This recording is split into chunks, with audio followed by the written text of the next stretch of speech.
നമുക്കറിയാവുന്നതുപോലെ നമ്മളെ വേട്ടയാടിക്കൊണ്ടിരിക്കുന്ന നിരവധി പ്രശ്നങ്ങൾ ആവർത്തിച്ച് സർക്കാരുകളുടെ ശ്രദ്ധയിൽപ്പെടുത്തിയിട്ടും അതിന് യാതൊരു വിലയും കൽപ്പിക്കാതെ അപമാനിക്കുന്നതിന് തുല്യമായി മൂളിക്കേട്ട് എന്തെങ്കിലുമൊക്കെ ഉച്ചരിച്ച് തിരിച്ചുവിടുന്ന ഒരു അനുഭവം ആവർത്തിക്കപ്പെടുമ്പോൾ ഇനിയും ഈ സമുദായത്തിന് ഉറങ്ങിയിരിക്കാൻ, ഈ സമുദായത്തിന് ഇവരുടെ അടിയാളന്മാരെ നിന്നുകൊണ്ട് ഇത് അനുഭവിക്കാൻ കഴിയില്ല എന്നുള്ള പ്രഖ്യാപനമാണ് ഇവിടെ നടക്കുന്നത്.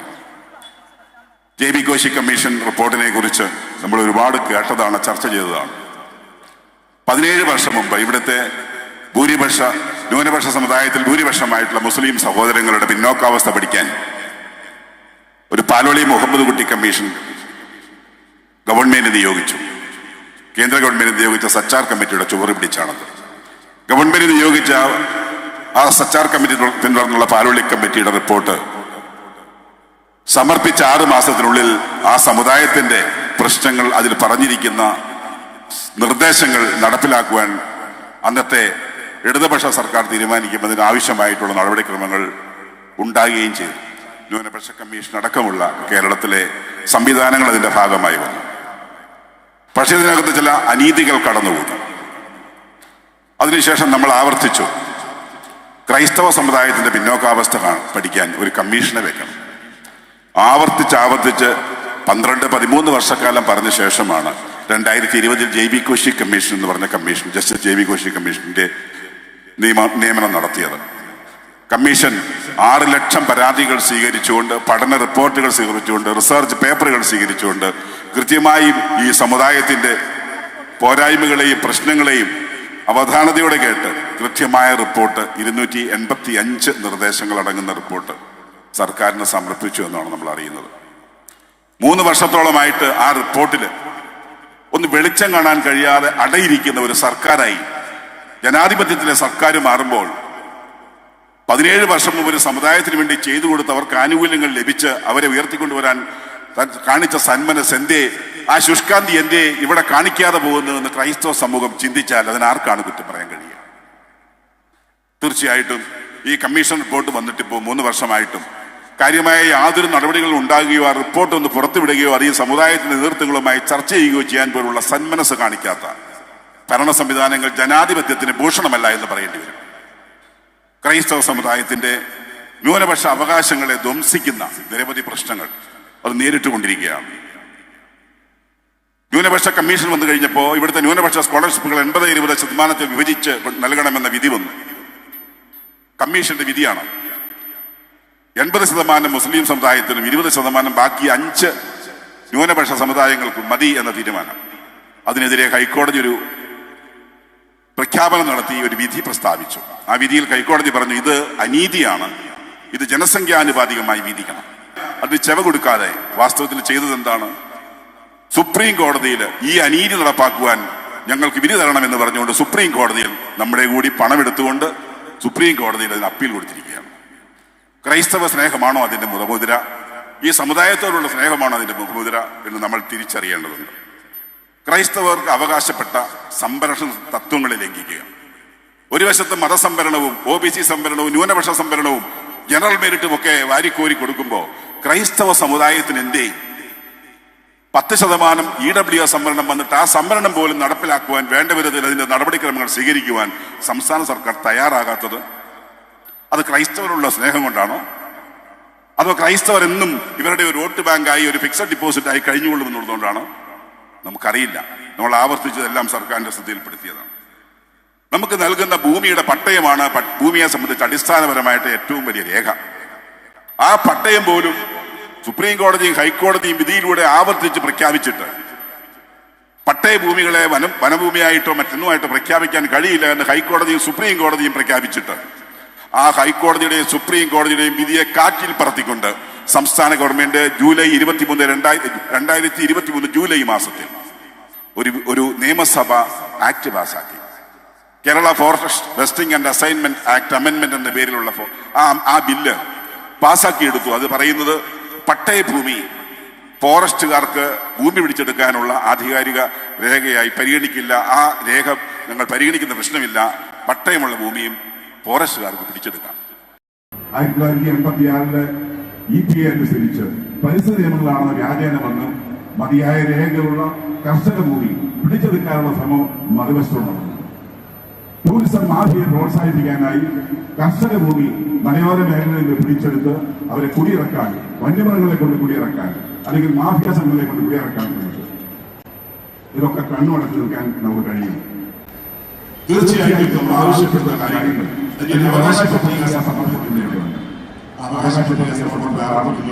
ഞാൻ അതിന്റെ വിശദമായി കണ്ടത്. തീർച്ചയായിട്ടും നാളെ വഖഫ് നിയമം പാസാണ്. കേന്ദ്ര ഗവൺമെന്റ് ഒരുപാട് വിവാദമായ 1998 വന്ന വഖഫ് ആക്ട് അനുസരിച്ച് 1989-91 കാലഘട്ടങ്ങളിൽ ഭൂമി വാങ്ങിയ മുനമ്പത്തെ ജനങ്ങളുടെ ഭൂമി പിടിച്ചെടുക്കാനുള്ള വഖഫ് ആക്ട് പിടിച്ചെടുക്കാനുള്ള നടപടികൾ ആരംഭിച്ചു. 95 വന്ന ഈ ആക്ട് അനുസരിച്ച് 2009 അത് രജിസ്ട്രേഷനിലേക്ക് 2019 ആയപ്പോഴത്തേക്കും ആ ഭൂമി പിടിച്ചെടുക്കാനുള്ള നീക്കങ്ങൾ നടത്തിക്കൊണ്ട് 2022 ആയപ്പോഴത്തേക്കും അതിന് സ്വാഭാവികമായിട്ടും റവന്യൂ തടങ്കലിലാക്കി വെച്ചുകൊണ്ട് ഇത്തരം നിയമങ്ങൾ അവർക്ക് കോടതിയിൽ പോലും പോകാൻ കഴിയാത്ത വിധത്തിലേക്ക് ആ നിയമം വളച്ചൊടിച്ചപ്പോൾ ഇവിടുത്തെ KCBC CBCI പറഞ്ഞു, രാജ്യ നിയമങ്ങൾക്ക് പ്രതികൂലമായി നിൽക്കുന്ന സാധാരണക്കാരായിട്ടുള്ള ക്രിസ്ത്യാനികളെയും മുസ്ലിമുകളെയും ഹിന്ദുക്കളെയും ബാധിക്കുന്ന ഈ കാടൻ നിയമത്തിലെ ക്ലോസുകൾ തിരുത്തിയെഴുതണം. എന്റെ ഭൂമി നഷ്ടപ്പെട്ടാൽ എനിക്കൊരു കോടതിയിൽ പോകാൻ പോലും അർഹതയില്ലാത്ത വിധത്തിൽ ഈ ഭരണഘടന എനിക്ക് നൽകുന്ന അവകാശങ്ങളെ തൂത്തെറിയുന്ന ഇത്തരം നിയമങ്ങൾ തിരുത്തിയെഴുതണമെന്ന് പറഞ്ഞപ്പോൾ മുനമ്പത്ത് പോയി ഇവിടുത്തെ രാഷ്ട്രീയ സംവിധാനങ്ങൾ പ്രഖ്യാപിക്കുന്നതും പ്രസംഗിക്കുന്നതും നമ്മൾ കേട്ടതാണ്. അവർ പറയുകയാണ്, നിങ്ങളോടൊപ്പം ഞങ്ങളുണ്ട്. നിയമസഭയിൽ പോയി അത് വേറെ വിധത്തിൽ പാസ്സാകും. ലോക്സഭയിൽ ചെന്നു കഴിഞ്ഞാൽ അത് മറ്റൊരു വിധത്തിലാവുന്നു.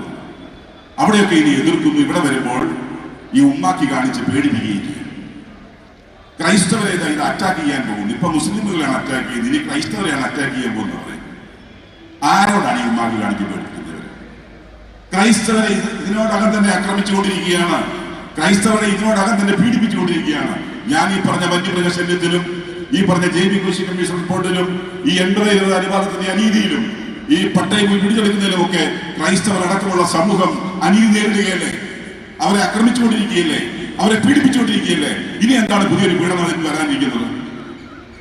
അത് തിരിച്ചറിയാതെ ഉമ്മാക്കി കാണിച്ച് പേടിപ്പിക്കുക. നിങ്ങളെ ഇനിയും ഇവരെ ഉൾപ്പെടുത്തി കളയും.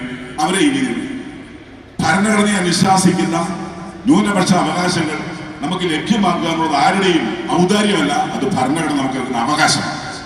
ആ അവകാശം കാലാകാലങ്ങളിൽ ഭരിക്കുന്ന ഉത്തരവാദിത്തപ്പെട്ടവർക്ക് ഉണ്ടാകണമെന്നേ നമ്മൾ ആവർത്തിക്കുന്നുള്ളൂ. സ്നേഹമുള്ളവരെ, അതുകൊണ്ട് തന്നെ ഈ ഓരോ വിഷയങ്ങളിലും കൃത്യമായ സ്റ്റാൻഡോട് കൂടി പഠിച്ച് ആധികാരികമായിട്ടാണ് സമുദായം പ്രതികരിക്കുക. വെറുതെ എന്തെങ്കിലും കേട്ട് കഴിഞ്ഞാൽ ഉടനെ ഒരു കൊടിയും എടുത്ത് റോഡിലേക്ക് കിടക്കുന്ന സ്വഭാവമില്ല. കൃത്യമായി പഠിച്ച് ആധികാരികമായി ഇതിന്റെ പിന്നാമ്പുറങ്ങൾ മനസ്സിലാക്കി ഇതിനെ തീർച്ചയായിട്ടും തിരുത്തേണ്ടതുണ്ട് എങ്കിൽ തിരുത്തേണ്ടതുണ്ടെന്ന് പറയാനുള്ള ആർജവമുണ്ട്. ഒരു ഭരണ സംവിധാനം നല്ലത് ചെയ്താൽ നല്ലതാണെന്ന് പറയണം. അതാണ് ജനാധിപത്യത്തിന്റെ ഭരണപക്ഷത്തിന്റെയും പ്രതിപക്ഷത്തിന്റെയും യഥാർത്ഥ മുഖം ആയിരിക്കണം. നല്ലത് ചെയ്താൽ നല്ലതാണ്, തെറ്റ് ചെയ്താൽ തെറ്റാണ്, അത് പറയാനുള്ള ആർജവമുണ്ടാവണം. അത് സഭ പറയുന്നുണ്ട്, സമുദായം പറയുന്നുണ്ട്.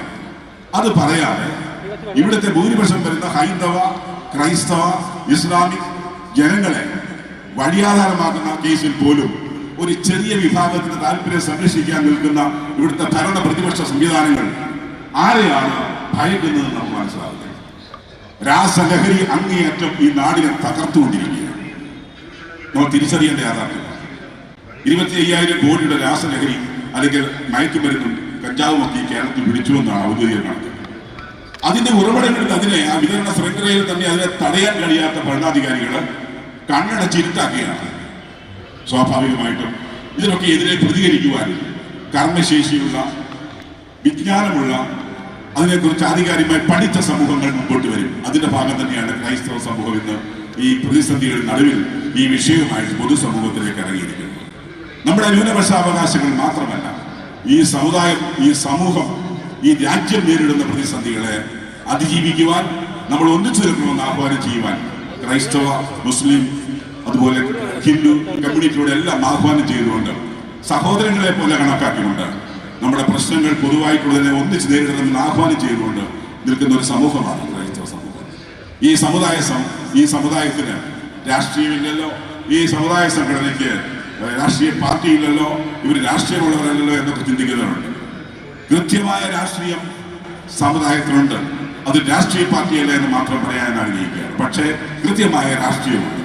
ഈ രാഷ്ട്രത്തിന്റെ പുനർനിർമ്മിതിക്കും അതിന്റെ നിർമ്മാണത്തിന് അതിന്റെ സംരക്ഷണത്തിന് ആവശ്യമായിട്ടുള്ള എല്ലാ കാര്യങ്ങളും തിരിച്ചറിഞ്ഞ് ആ രാഷ്ട്ര പുനർനിർമ്മിതിക്ക് വേണ്ടി നിലകൊള്ളാൻ സന്നദ്ധതയുള്ള സംഘടനയാണ് കത്തോലിക്ക കോൺഗ്രസ്. അതുകൊണ്ട് തന്നെ കത്തോലിക്ക കോൺഗ്രസ് രാഷ്ട്രീയമില്ലാതെ ചിന്തിക്കേണ്ട. ഈ സമുദായത്തിന് ഈ ആരെങ്കിലും അവരുടെ വോട്ടിന്റെ ഫിക്സഡ് ബാങ്ക് അല്ലെങ്കിൽ ഫിക്സഡ് ഡിപ്പോസിറ്റായി കണക്കാക്കിയിട്ടുണ്ടെങ്കിൽ അതൊന്ന് മായ്ച്ചു കളഞ്ഞേക്കുക. ഈ സമുദായം നീതിക്ക് വേണ്ടി, ഈ സമുദായത്തിന്റെ താല്പര്യങ്ങളെ സംരക്ഷിക്കുന്നതിന് വേണ്ടി, ഈ രാജ്യത്തിന്റെ നിയമങ്ങളെ ഇവിടെ നടപ്പാക്കാൻ വേണ്ടി നിലകൊള്ളുന്ന ഏത് രാഷ്ട്രീയ പാർട്ടിയാണെങ്കിലും ഈ സമുദായം അതിന് പിൻബലം കൊടുക്കുവാൻ ബാധ്യസ്ഥതയുള്ളവരാണ്.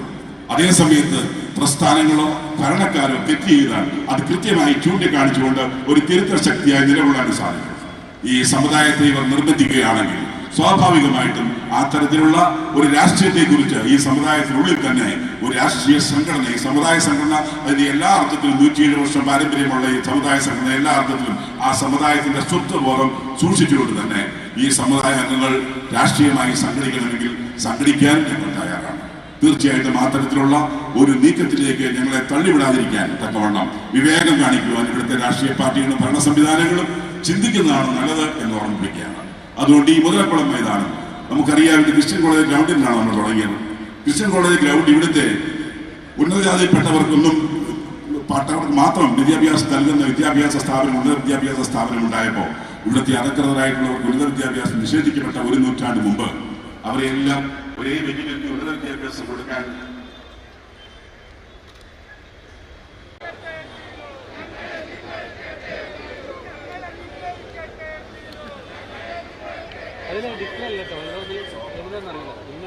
കൃത്രിമമാണോ എന്ന് അറിഞ്ഞുകൂടാ. എന്തായാലും ഞാൻ ഒരു കാര്യം പറയുകയാണ്, സംവിധാനങ്ങളും ഓർത്തിരിക്കുന്നത് നല്ല